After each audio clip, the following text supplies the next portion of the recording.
Hello, hello! Kakatapos lang nga ng Auckland Roundabase at ginanap nga yan noong Sunday, March 8. Napakadami ngang dumalo sa event na to at nasa 31,300 daw yung mga participants. Bale, Saturday pa lang ay pinikap na namin yung bib namin dyan sa Royal New Zealand Yacht Squadron na located sa West Haven Drive, West Haven Marina. Sa mga hindi nakakaalam, ang Roundabase ay kinoconsider na New Zealand's largest, most iconic fun run series. At ngayong taon na to, ito na yung 54th year na ginagawa ito dahil nag-start daw ito noong 1972 pa. Grabe, ang tagal na pala nitong ginagawa dito sa New Zealand. Ang pinaka-goal nitong Roundabase ay to raise money for your chosen charity. Kaya no wonder kaya pala napakadaming tao ang nagpa-participate dito dahil nakakatulong ka na sa chosen charity mo and at the same time ay nakakapag-exercise ka pa nga. Napakasaya nga nitong Roundabase na to dahil bonding nyo na din ito with your friends and family. Open ito sa lahat kahit anong age mo and anong fitness stages meron ka. Dahil pwede kang mag-register as walker, jogger, or runner. Free transport din sa mga participants sa mismong event day.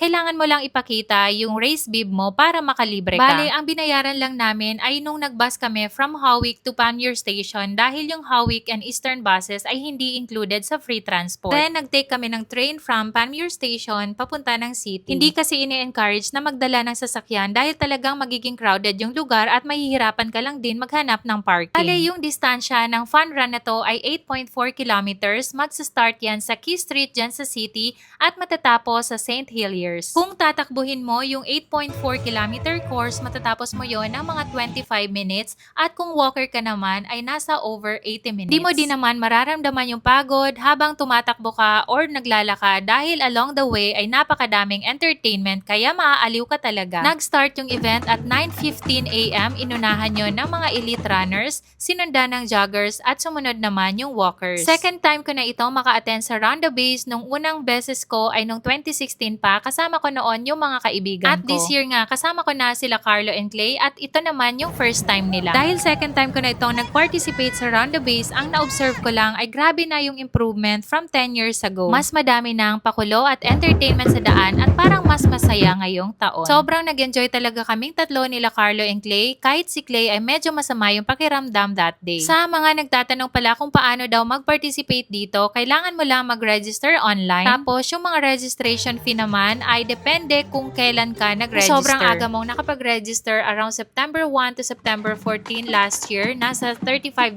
lang yung babayaran mo at sa mga bata ay $15 lang. At kami naman ay since late entry na kami, nakapag-register kami before the event day, ang binayaran na namin ay $59. At kung mismong sa event day ka nag-register, ang babayaran mo ay $75 at sa mga bata ay $35 at free naman sa mga bata from 0 to 4 years of age. Yung Roundabase pala, hindi lang ito sa Auckland, kundi meron din ito sa Christchurch and Wellington. Ginawa ito nung Feb 15 sa Wellington at Feb 22 naman sa Christchurch. At finally, natapos na din namin yung 8.4 kilometers at napunta na din kami sa finish line. After ng event ay pumunta kami sa Madil's Farm para sa team lunches. Naglakad din kami doon ng mga 10 minutes at doon na kami nakapag-cool down, nakapag-rest at kumain. Pagkatapos namin kumain at makapagpahinga ng saglit ay nag-abang na kami ng free bus papunta ng city at umuwi na din nga kami ng bahay.